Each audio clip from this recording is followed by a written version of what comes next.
ఓం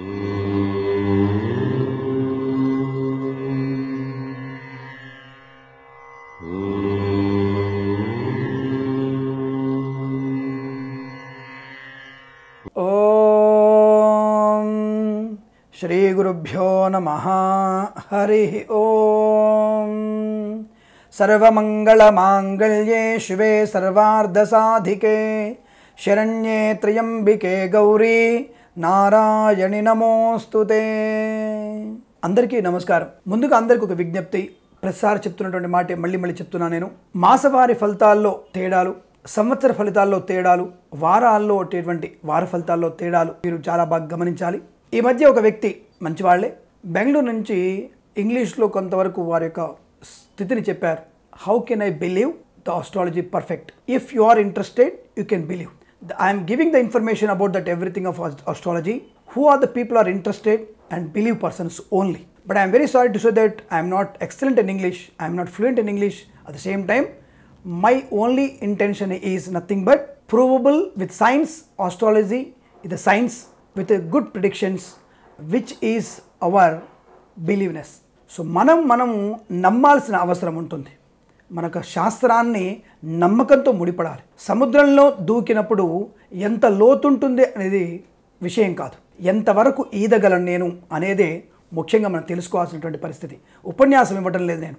జ్యోతిష శాస్త్రం అనేది సముద్రమంతటిది, అంత లోతైనది.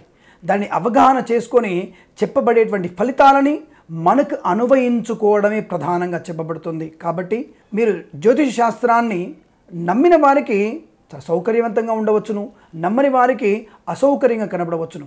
That is depends on you. But I never mind of that the oh people are interested or or not interested. కానీ మీరు విచక్షణ జ్ఞానంతో ఈ పదాలని యొక్క మాట్లాడిన విధానాన్ని చాలా మార్చుకోవడం ఉత్తమం. నా దగ్గరే కాదు, ఎవరి దగ్గరైనా ప్రవర్తనలో మంచిగా ఉంటేనే 10 మందికి మేలు జరుగుతున్న విషయాన్ని గుర్తించండి. ఇక మళ్ళీ చెప్తున్నాను నేను మీకు.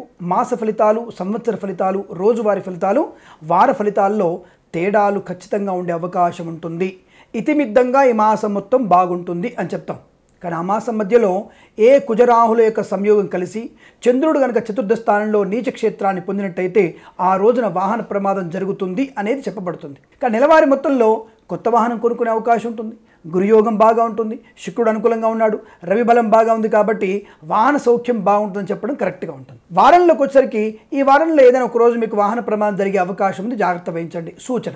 రోజులకు వచ్చేసరికి ఈ రోజు మధ్యాహ్నం సమయంలో మీకు వాహన ప్రమాదం ఉంది, తస్మాత్ జాగ్రత్త అని చెప్పడం ఆ రోజువారి ఫలితాలు. ఎందుకు? ఆ రోజున ఆ ఘడియలో ఆ డిగ్రీలలో చంద్రుడు, రాహు మరియు కుజగ్రహాల యొక్క 3 గ్రహాలు కనుక ఒకే రేఖలో ఉన్నట్టయితే అక్కడ మీకు ఏదైనా ప్రమాదం జరిగే అవకాశం ఉంటుందేమో అని సూచించడము అనే విషయాన్ని గుర్తించండి. ఇలా మీరు జాతకాలని అన్వయించుకుంటే ఫలితాలు మీకు పూర్తి స్థాయిలో అనుకరించుకునేటువంటి అవకాశం ఉంటుంది. దాన్ని అనుసరించే అవకాశం కూడా ఎక్కువగా ఉంటుంది. జ్యోతిషం ఎప్పుడు కూడా తప్పు కాదండి. జ్యోతిషం యొక్క ప్రధాన ఉద్దేశం మనుషుల్లో ఒక శుభ సమయంలో చేస్తే అధిక లాభము, ఒక అశుభ సమయంలో ప్రారంభం చేస్తే ఎక్కువ కష్టపడాల్సి వస్తుందని చెప్పడమే. కార్యక్రమాన్ని, చదువుని, వ్యవహారాన్ని, ఉద్యోగాన్ని, వ్యాపారాన్ని ఆపడము అని ఉద్దేశం కాదు. బాగలేని సమయంలో కాస్త జాగ్రత్తగా ఎమరుపాటుగా ఉండండి, బాగున్న సమయంలో వేగంగా పరిగెత్తండి అని చెప్పడమే జ్యోతిష శాస్త్రం యొక్క సూచనప్రాయంగా చెప్పబడేటువంటి శాస్త్రము. ససమ్మతమైనది, సశాస్త్రీయమైనది అనే విషయాన్ని గుర్తించండి. సైన్స్కి ఇక్కడ ముడిపెడుతున్నారా లేదా అనే విషయంలో కూర్చుందాం, చర్చలు చేయడానికి సిద్ధంగా ఉంటాం. జ్యోతిష పండితులు కూడా దాన్ని పూర్తి స్థాయిలో అందరికీ స్పష్టంగా చెప్పే ప్రయత్నం చేస్తారని ఆశిస్తూ, నేను చెప్పినటువంటి ఉపన్యాసం కాస్త మీకు ఇబ్బంది కలిగించినా దీన్ని శ్రద్ధగా విని అనుసరిస్తారని ఆశిస్తూ సర్వేజన సుఖినో భవంతు. ఇక 10/3/2019 నుంచి 16/3/2019 మధ్య కాలంలో ఉన్నటువంటి వృషభ రాశి వారి ఫలితాలు విధంగా ఉన్నాయి.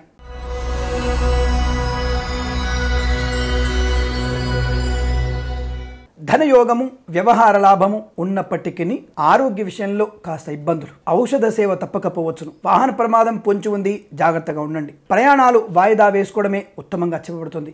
విదేశీ ప్రయాణం కూడా లాభంగా కనబడుతున్నప్పటికీ కొన్ని వస్తువులు చేజారిపోవడం కానీ లేదా మీ బ్యాగేజ్, లగేజ్ దారి తప్పడం కానీ జరిగే అవకాశాలు ఎక్కువ కనబడుతున్నాయి. కాబట్టి అటువంటి విషయాలు అత్యంత జాగ్రత్త ఉండే ప్రయత్నాన్ని చేయండి. బంధువుల మూలకమైనటువంటి ఇబ్బందులు, చికాకులు, కోపము, అసహనము లాంటివి కూడా తెరపైకి వచ్చే అవకాశం ఉంటుంది. కొన్ని పనులు మీకై మీరు వాయిదా వేసుకునేటువంటి అవకాశాలు ఎక్కువ కనబడుతున్నాయి. కొన్ని ఇంపార్టెంట్ పనులని వాయిదా వేయకపోవడం మంచిది కాబట్టి ఒక నోట్స్ తయారు చేసుకొని ముఖ్యమైనటువంటి కార్యక్రమాలని మీరు పూర్తి చేసుకునేటువంటి సౌలభ్యాన్ని ఖచ్చితంగా సమయాన్ని కేటాయించుకోవడము, ఈ యొక్క తోటి వారి నుంచి కానీ, స్నేహితుల నుంచి కానీ, భార్య నుంచి కానీ, లేదా భర్త నుంచి కానీ మీ చేయవలసిన కార్యక్రమం గురించి వాళ్ళని ఇంజెక్ట్ చేయమని చెప్పండి, అంటే గుర్తు చేయమని చెప్పండి. తప్పకుండా అటువంటి ప్రోత్సాహం వల్ల మీ కార్యక్రమాలు వాయిదా పడకుండా ముందుకు సాగే అవకాశాలు బలంగా ఉంటాయి. విదేశానికి వెళ్ళేటువంటి వ్యక్తులకి అనుకూలవంతమైన శుభస్థితిగా చెప్పబడుతోంది. పోటీ పరీక్షల్లో విజయాన్ని సాధిస్తారు. అకాడమిక్ ఎడ్యుకేషన్లో అనుకూలంగా ఉంటుంది. ప్రతి పనిలో కూడా బద్ధకంగా ఉన్నప్పటికీ ఇతరుల ప్రోత్సాహంతో ఒక అడుగు ముందుకు వేసేటువంటి అవకాశాలు ఎక్కువగా ఉన్నాయి. ప్రభుత్వ అధికారులకి అనుకూలవంతమైన ప్రయోజనాలు, ప్రమోషన్లు, ఇంక్రిమెంట్ ప్రాప్తించుకునే అవకాశాలు, ప్రైవేట్ సెక్టార్లో పనిచేసే వారికి అనూహ్యమైనటువంటి బదిలీలు పొందుకునే అవకాశం ఉంటుంది. అది కాస్త చికాకు కలిగించే అవకాశాలు ఉన్నాయి. ప్రమోషన్ ఉంటుంది కానీ, ఇంక్రిమెంట్ ఉంటుంది కానీ, బదిలీలు కాస్త ఇబ్బంది కలిగించే అంశంగా చెప్పబడుతుంది. లేదా ప్రాజెక్టుల నుంచి మార్చి ఇంకో ప్రాజెక్టులోకి మిమ్మల్ని పంపించే అవకాశాలు ఎక్కువ కనబడుతున్నాయి. ప్రతి పనిని కూడా కాస్త సాహసంతో ముందు చేయండి. తప్పకుండా మీకు ఫలితాలు బలంగా ఉంటాయి. కళాకారులకి, రాజకీయ నాయకులకి, చిత్ర నిర్మాణ రంగంలో వారికి కాస్త పనులు వాయిదా పడే అవకాశము, లేదా మీరు అనుకున్నటువంటి సమయానుకూలంగా పనులు జరగకపోవచ్చును అన్న విషయాన్ని గుర్తించండి. ప్రణాళిక సరిగ్గా లేకపోవడం వల్ల నష్టం కలిగే అవకాశాలు ఎక్కువగా ఉన్నాయి. వివాహాది నిశ్చయ తాంబూలాదులు కూడా వాయిదా పడే అవకాశం ఉంటుంది. లేనిపోని అనర్థాలకు తావిచ్చేటువంటి కొన్ని వ్యక్తుల మధ్య సలహాలు తీసుకుంటారు. ఆ సలహాల వల్ల మీరు నష్టపోయేటువంటి అవకాశం ఉంటుంది. షేర్ మార్కెట్లో స్పెక్యులేషన్స్లో కాస్త ఇబ్బందులు ఎక్కువగా ఉన్నాయి. పెట్టుబడులు పెట్టకపోవడమే ఉత్తమంగా చెప్పబడుతుంది. ఆకస్మిక ధన నష్టము, వ్యవహార భంగము, చికాకులు మీకు ఎక్కువగా కలిసే అవకాశం ఉంటుంది. ఔషధ సేవ ఎక్కువగా చెప్పబడుతుంది. అలాగే ఇంత బాగలేకపోయినా ఒక నూతన వాహనాన్ని కొనుగోలు చేసే అవకాశం, ఒక ఆత్మీయ వ్యక్తి నుంచి ఏదైనా విలువైనటువంటి బహుమానాన్ని అందుకునేటువంటి అవకాశం, విదేశీయాన సంబంధమైనటువంటి పత్రాలు, ఇతర దేశాల నుంచి మీకు ఆహ్వానం పలికే పత్రాలు మాత్రం రిసీవ్ చేసుకునే అవకాశం ఎక్కువగా ఉంటుంది. అలాగే ఈ రాశి వారికి, రైతు సోదరులకి అనుకూలవంతమైన ధన ఆగమం, పంట దిగుబడి, మార్కెటింగ్ శాఖలో మీ యొక్క వైఖరి వల్ల 10 మందికి మేలు చేసేటువంటి అవకాశం ఎక్కువ ఉంటుంది. రైతులకి ఆర్థికపరమైనటువంటి అనుకూలత ఎక్కువగా చెప్పబడుతుంది. ఈరోజు విదేశీయాన సంబంధ విషయాలు కానీ, విదేశాల్లో ఉన్నవారు కూడా వీసా సంబంధ సమస్యలు ఎదుర్కొంటున్న వారు తప్పనిసరిగా మీరు గణపతి హోమాన్ని నిర్వర్తించుకోవడం మంచిది. చాలా కాలంగా మీకు ఈ విదేశీయాన సంబంధ H1B వీసా కానీ, గ్రీన్ కార్డు కానీ, PR కానీ మీరు రావడానికి కాస్త ఆటంకాలు ఉన్నందువల్ల అక్కడ ఉన్నవారు తప్పనిసరిగా లక్ష్మీ గణపతి హోమాన్ని చేసుకోవడం మంచిది. దానివల్ల మంచి ప్రయోజనం ఉంటుంది. జన ఆకర్షణ ఏర్పడుతుంది. అక్కడ ఉన్నటువంటి వ్యక్తులతో మీకు సత్సంబంధాలు మెరుగుపడడం వల్ల తప్పకుండా మీకు వీసా లభించే అవకాశాలు చాలా స్పష్టంగా ఉంటున్నాయి. అటువంటి ప్రయత్నాన్ని తప్పకుండా చేయండి. ఈ వారం మొత్తం కూడా మీరు కొన్ని అయిష్టపూర్వకమైనటువంటి నిర్ణయాలు తీసుకుంటారు. కొన్ని పనులు వాయిదా వేసుకుంటారు. అనారోగ్యాలు కూడా ఎక్కువగా చెప్పబడుతోంది. ఈ చర్మ సంబంధమైనటువంటి అనారోగ్యం మీకు ఎక్కువగా చెప్పబడుతోంది. వాటి నుంచి బయటపడేటువంటి అవకాశం వినియోగించుకోండి. అన్య స్త్రీ, అన్య పురుష పరిచయం మీకు మంచిది కాదు. ప్రభుత్వ అధికారులు కాస్త బద్ధకంగా ఉంటుంది. పై అధికారుల ఒత్తిడిని ఎదుర్కోవాల్సిన అవసరం ఎక్కువగా ఏర్పడుతోంది. లంచగొండులు, బద్ధకస్తులు కాస్త మీ యొక్క పద్ధతిని మార్చుకోవడం వల్ల అనుకూలవంతమైనటువంటి శుభ పరిణామాలు పొందుకునేటువంటి అవకాశం ఎక్కువగా ఉంటుంది. విష్ణు సహస్రనామ పారాయణ, దుర్గాదేవి అష్టోత్తరనామ పారాయణ, వీలైతే మీరు శని జపాన్ని చేయించుకోవడం వల్ల అనుకూలవంతమైనటువంటి శుభ పరిణామాలు చోటు చేసుకుంటాయి. తప్పకుండా మీకు అనుకూలత ఎక్కువగా ఉంటుంది. ఈ విధంగా మీకు అన్ని రకాల శుభమైనటువంటి పరంపర కొనసాగాలనుకున్నట్టయితే దైవనామ స్మరణ, దైవం యొక్క చరణాలని శరణు పొందితే తప్పకుండా సాధించలేనిది అంటూ ఏది ఉండదనే విషయాన్ని గుర్తించండి. అటువంటి ప్రయత్నాన్ని తప్పకుండా చేయండి. ఈ రాశివారు 10, 11, 12 తేదీలలో 3 అంకెను, 14, 15, 16 తేదీలలో 5 అంకెను, 13వ తేదీన 7 అంకెను సద్వినియోగం చేసుకొని ఏదైనా శుభకార్యాన్ని ప్రారంభించండి. మంచి ఫలితాన్ని పొందడానికి అవకాశాలు బలంగా ఉంటాయి. ఈ రాశి వారికి అన్ని రకాల శుభ ప్రయోజనాలు పొందాలని ఆశిస్తూ సర్వేజన సుఖినో భవంతు.